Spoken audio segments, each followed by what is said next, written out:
আসসালামু আলাইকুম ওয়া রাহমাতুল্লাহ। প্রিয় দেশবাসী, আগামী 15ই নভেম্বর রোজ শনিবার কাদিয়ানীদের অমুসলিম ঘোষণার দাবিতে ঢাকা সরওয়ার্দী ময়দানে মহাসমাবেশের আয়োজন করা হয়েছে। উক্ত সমাবেশে বিভিন্ন রাষ্ট্রের থেকে প্রখ্যাত স্কলারগণ, বাংলাদেশের প্রখ্যাত ওলামায়ে কেরাম, পীর মাশায়েখগণ তাশরিফ আনবেন এবং সর্বস্তরের মুসলমানদেরকে অনুরোধ রাখছি, সকলে আপনারা দলে দলে সদল বলে যোগদান করে মাহফিলকে সাফল্যমণ্ডিত করে তুলবেন।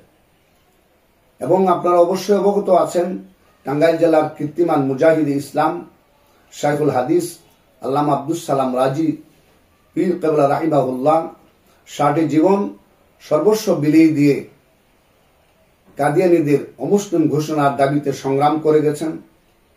খিলগাতির দরবার শরীফের পক্ষ থেকে আমি নাহাস্তান নালায়েক আপনাদের কাছে অনুরোধ রাখছি, আমার দরবারের এবং দেশের সর্বত্র মুহিব্বিন, জাকিরিন, ইমানদার সকলকে ওই মাহফিলে যাওয়ার জন্য অনুরোধ রাখছি এবং মাহফিল যাতে সাফল্যমণ্ডিত হয় মহান আল্লাহর কাছে দোয়া করছি এবং আমি নিজে উপস্থিত থাকব, আপনারা সকলেই যাবেন। এই দোয়া রেখেই, এই আশা রেখেই শেষ করছি। আসসালামু আলাইকুম ওয়া রাহমাতুল্লাহ।